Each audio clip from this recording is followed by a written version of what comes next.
నంద్యాల రైతు బజార్ కేంద్రంలో సబ్సిడీ బియ్యం విక్రయ కేంద్రాన్ని రాష్ట్ర మంత్రి ఎన్ఎండి ఫరూక్ మంగళవారం ప్రారంభించారు. సామాన్య నిరుపేద ప్రజలకు ఆర్థిక భారం తగ్గించి నాణ్యమైన బియ్యాన్ని సరసమైన ధరలకే అందించాలనే లక్ష్యంతో ప్రభుత్వం మార్కెట్ ఇంటర్వెన్షన్ ప్రోగ్రాం ద్వారా తక్కువ ధరకే బియ్యం విక్రయ కేంద్రాలను రాష్ట్ర వ్యాప్తంగా ప్రభుత్వం ఏర్పాటు చేసింది. ఇందులో భాగంగా నంద్యాల పట్టణంలోని టీటీడీ సమీపంలోని రైతు బజార్లో రాష్ట్ర న్యాయశాఖ మరియు మైనారిటీ సంక్షేమ శాఖ మంత్రి ఎన్ఎండి ఫరూక్ మరియు జాయింట్ కలెక్టర్ ధనంజయ్ పాల్గొని ప్రారంభించారు.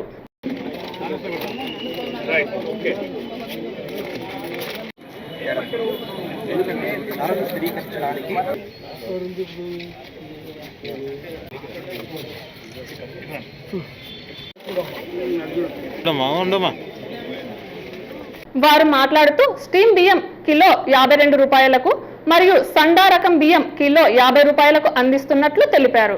ఈ సబ్సిడీ బియ్యం పథకం బియ్యం కార్డు కలిగిన ప్రతి కుటుంబానికి వర్తిస్తుందని తెలిపారు.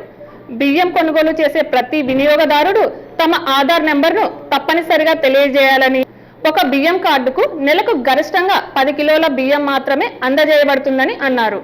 నంద్యాల జిల్లాలో 2 రైతు బజార్లలో మరియు 3 గుర్తించిన రైస్ మిల్ అవుట్లెట్లలో ఆగస్టు 4 నుండి విక్రయాలు ప్రారంభించామని తెలిపారు. ప్రభుత్వం నిర్ణయించిన ధరల కంటే ఎక్కువ వసూలు చేయకూడదన్నారు. నిబంధనలకు లోబడి అత్యంత నాణ్యమైన బియ్యాన్ని మాత్రమే సరఫరా చేయాలని, నాసిరకం బియ్యం అమ్మితే కఠిన చర్యలు ఉంటాయని తెలిపారు. కార్యక్రమంలో టీడీపీ నాయకుడు NMD Fayaz, RDO Vishwanath, municipal commissioner Seshanna, తహసీల్దార్లు శ్రీనివాసులు, శ్రీవాణి, టీడీపీ నాయకులు, కార్యకర్తలు పాల్గొన్నారు. మార్కెట్ ఇంటర్వెన్షన్ ప్రోగ్రామ్ మన స్టేట్ గవర్నమెంట్ ద్వారా ఇప్పుడు అనౌన్స్మెంట్ చేయడం జరిగింది. ప్రతి జిల్లాలో మనం సెపరేట్ కౌంటర్స్ పెడుతున్నాము. మీరు చూస్తే మన బియ్యం ధరలు చాలా పెరిగినాయి. సో ఈరోజు నంద్యాల జిల్లాలో మన గౌరవ మంత్రి గారి చేత ఈ ఒక కౌంటర్ ఓపెన్ చేయడం జరిగింది. మార్కెట్ రేట్ ఈరోజు మనం చూస్తే బియ్యం అరౌండ్ 60 రూపాయలు ఉంది. మనం ఇచ్చే బియ్యం డిపిటీ ఉంటే 52 రూపాయలు అండ్ రా రైస్ ఉంటే 50 రూపాయలు మనం ఇస్తున్నాము.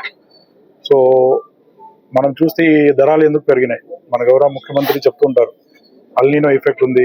దాని ఎఫెక్ట్ డైరెక్ట్లీ ఎవరితో పూర్ పబ్లిక్ ఉంటారో వాళ్ళ మీద ఎఫెక్ట్ పడకుండా గవర్నమెంట్ ద్వారా ఈ స్కీమ్ ఏర్పాటు చేయడం జరిగింది. ఇందులో ఎవరెవరి దగ్గర కార్డు ఉంది, మన రైస్ కార్డు ఉంది, వాళ్ళు వచ్చి ఆధార్ కార్డు చూపించి ఈ బియ్యం వాళ్ళు తీసుకెళ్ళచ్చు. సింపుల్. సో ఇప్పుడు ఈ రోజు ఇక్కడ ఒక కౌంటర్ ఓపెన్ చేసాము, ఇంకా ఒక కౌంటర్ ఓపెన్ చేయడం జరుగుతుంది రైతు బజార్ లో. అక్కడ కూడా ఇదే విధంగా సేమ్ రేట్ లో బియ్యం ఇవ్వడం జరుగుతుంది. సో అందరూ ఎవరెవరు రైతులు ఉన్నారు వాళ్ళు ఇక్కడ వచ్చి మనం ప్రభుత్వం డిసైడ్ చేసే ధర కంటే ₹1 కూడా ఎక్కువ ఇవ్వకుండా తీసుకోవాల్సి. కర్నూలు సోనా, నిందాల సోనా మరీ కాస్ట్లీ కాబట్టి కర్నూలు సోనా ఇప్పుడు చూసాను, నేను చూస్తే మన కనుక్కునే కర్నూలు సోనా. ఆ రకంగా ఈ కార్యక్రమం ఎవరైతే ఆధార్ కార్డుగా ఉన్న వారికి ఎవరైతే ఉన్నారో వారికి ఈ బియ్యం 50 రూపాయలు, ఇప్పుడు బజార్ మార్కెట్ 60 రూపాయలు ఉంది కాబట్టి 50 రూపాయలు ఫైన్ రైస్ ఇవ్వడం జరుగుతుందని చెప్పి బియ్యం ఇవ్వడం జరుగుతుంది. ఈ రోజు ఈ ఫైన్ రైస్ పెద్దవారు కూడా అందజేయాలనేది పంట లేదు, బాగా తగ్గిపోయింది. ఈసారి ఇంతవరకు పంట మనము ఎక్కడ కూడా వరి వేసుకుంటే ఆస్కారం కూడా లేదు. వర్షాలు పైన పడడం వల్ల మహారాష్ట్రలో కొంత వర్షాలు పడుతున్నాయి కాబట్టి మహారాష్ట్ర నుంచి నీరు మనకు వస్తా ఉంది. కాబట్టి ఈ ఫైన్ రైస్ ఇవ్వాలని ఒక కాన్సెప్ట్ ప్రభుత్వం తీసుకొని రాష్ట్రంతో ఈ కార్యక్రమం ఏర్పాటు చేయడం జరిగింది. కాబట్టి సంతోషం. ఈ స్టాక్ ఉండేవారు రైతులు ఎవరున్నా వాళ్ళు కూడా ఉండేవారు తగ్గిపోయినారు. కాబట్టి రైస్ మిల్లర్స్ అసోసియేషన్ వారు కూడా మనకు సహకరించి ప్రభుత్వానికి అధ్యక్షుడు కూడా కాబట్టి అందరి దగ్గర సేకరించి ఈ ఫైన్ రైస్ మనకి ఇచ్చి మన ఈ ఫైన్ రైస్ పేదవారికి ఇవ్వాలని అనుకూలం కాదు. కార్డు ఉండేవారు, రైస్ కార్డు ఉండే వాళ్ళకే ఇది ఇచ్చేది. కాబట్టి ఆ రకంగా దీన్ని ఇవ్వడం జరుగుతుంది. దీన్ని సద్వినియోగం చేసుకుంటే ప్రభుత్వం ఇచ్చే కార్యక్రమం మంచి కార్యక్రమం అని చెప్పి ముఖ్యంగా తెలియజేస్తాం. ఏదేమైనా కానీ ఇది కొంతమందికి లబ్ధి ఉంటుంది, కొంతమందికి అవసరం ఉంటుంది. కాబట్టి దీన్ని సద్వినియోగం చేసుకుని మీరు కూడా సహకరించి. అనంతరం 36వ వార్డు పరిధిలో ఇంటింటికి తెలుగుదేశం కార్యక్రమం నిర్వహించారు.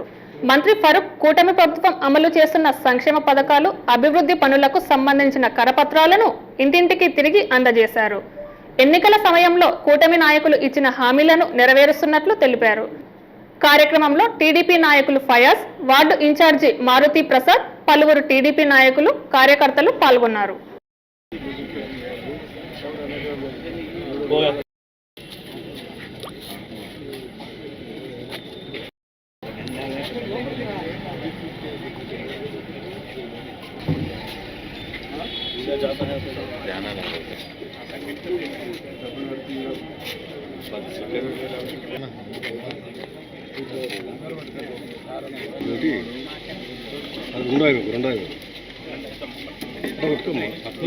మాట్లాడలే.